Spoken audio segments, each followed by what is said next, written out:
Welcome to the Career Suite, where we focus on driving your future forward.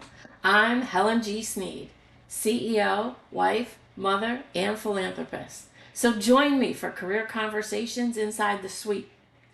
You'll be glad you did.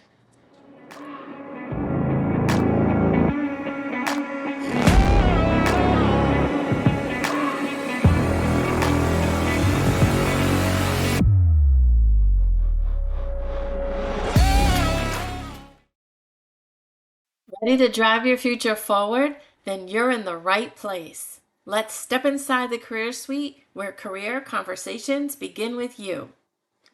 Thank you for joining me inside the suite today. I'd like to start with percentages. I'll call it the likelihood factor. It's well known when you apply for a job, you have decided to compete for an opportunity. Short term, long term, interim, whatever it turns into, you have entered a competition. During the past 90 days, if you've submitted 30 resumes, participated in 2 interviews, and received 0 job offers, chances are you aren't fully aware of how well prepared your competition is. If you aren't well prepared, you have less than a 50% chance of being considered a viable candidate. Today, inside the Career Suite, I will help you change that. Grab your pumpkin loaf and let's identify your competition. The average number of people applying for a full-time job with a well-known company is around 100. Granted, time of year, the state of the economy, how specialized or popular a position is can influence this number. To keep it simple and neutral, we'll stick with 100. Typically, less than 20% of the applicants make it to the yes or maybe category. That's 20 people. From there, it's likely that 20% of the people in the yes group make it to the interview stage. Often a phone screen will take that group and make it even smaller. You might have 1 or 2 strong maybes added to the list of phone screens. This is where you would find a friend of a friend referral, or someone was invited as a courtesy, but they have some potential. Another way to look at this scenario, less than 1 in 20 applicants are categorized as viable candidates. The likelihood of being interviewed is closer to 1 in 25. From the people interviewed, only 1 person will accept the job offer and begin their new opportunity. Let's look at all this from another angle. Most people don't submit 100 resumes or complete that many job applications.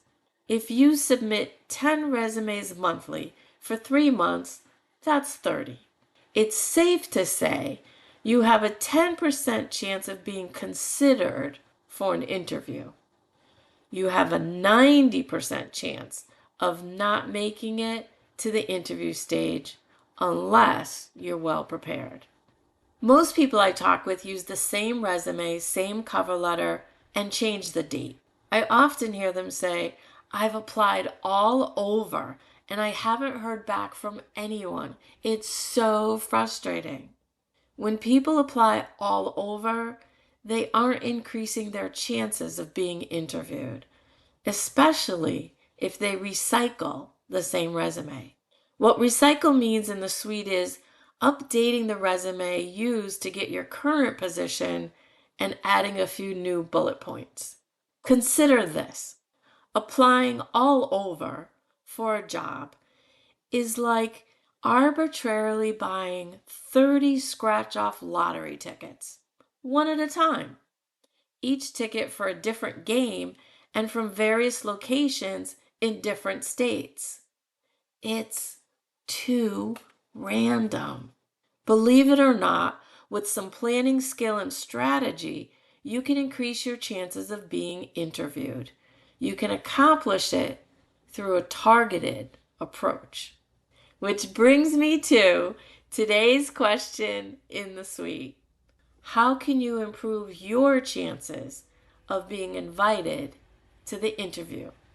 The answer has 5 facets. When you combine all 5, you've committed to a strategy, planning, and showcasing your skills. Let's get started. Number 1, research the company. Comb through their webpage, their LinkedIn profile, read reviews on Glassdoor, Google them, search for news stories, even lawsuits, and visit their social media platforms, potentially Facebook and Instagram. If it's a smaller company, check to make sure they have a federal employer ID number.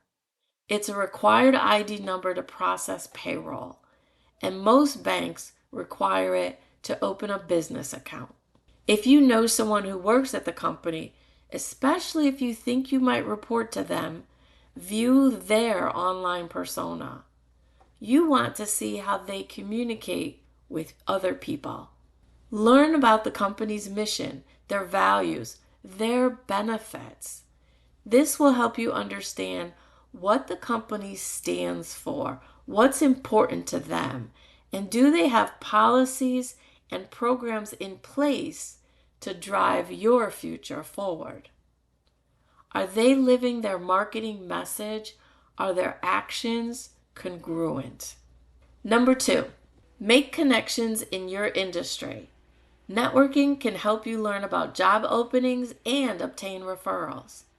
Attend industry events, volunteer, join professional organizations, and connect with people on LinkedIn.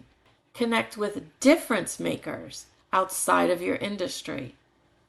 Engage in meaningful discussions to showcase your communication skills.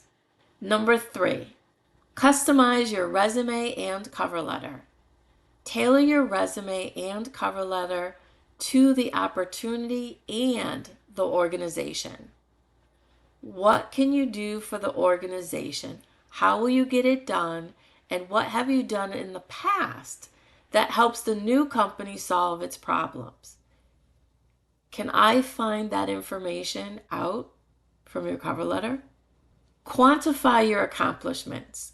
Here are 2 examples for your resume. Pioneered the implementation of surviving an active shooter event. In-person training at Max Video Studios in New York City for 20 full-time employees. Number 2, significantly improved employee participation in our corporate wellness program from 65% to 100%, and remained 100% for 3 consecutive years. So what can I do for an organization? Provide relevant in-person training that could save lives. Create training programs to improve workplace safety and security. What else can I do? Get buy-in from employees. Bring a team of individuals together. Improve their wellness and maintain efficacy even through turnover. It's another example of improving people's lives and an awareness that supports healthier lifestyles. If I were applying for a payroll job, I would need more than highlighting these 2 accomplishments in my cover letter to get into the top 10%, even if I've done payroll before. My cover letter would need to address wage and hour rules, overtime, being compliant, taxes, or mention the frequency of my payroll runs, software programs such as ADP, Gusto, or Paychex. And if I save the company money by switching payroll companies, I need to include that as well. Which brings me to number 4. Know your selling points. Identify your unique selling points and be prepared to discuss them during the interview and select 2, maybe 3, to include in your cover letter. Provide your wow factors up front.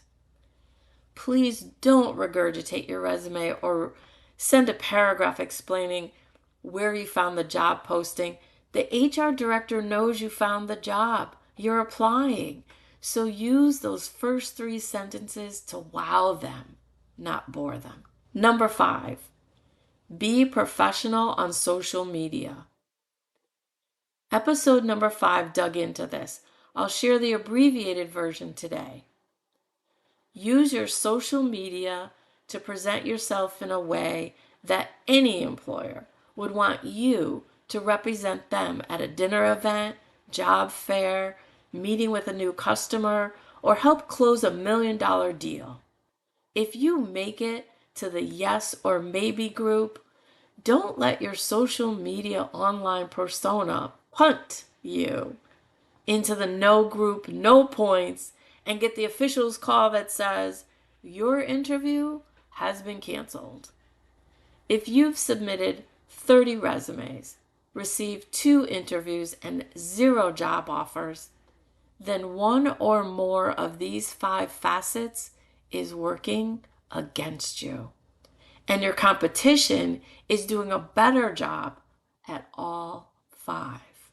There you have it. It's official. You understand and know your competition. You know what to focus on, how to prepare, and what strategy it takes to improve. Now that's growth.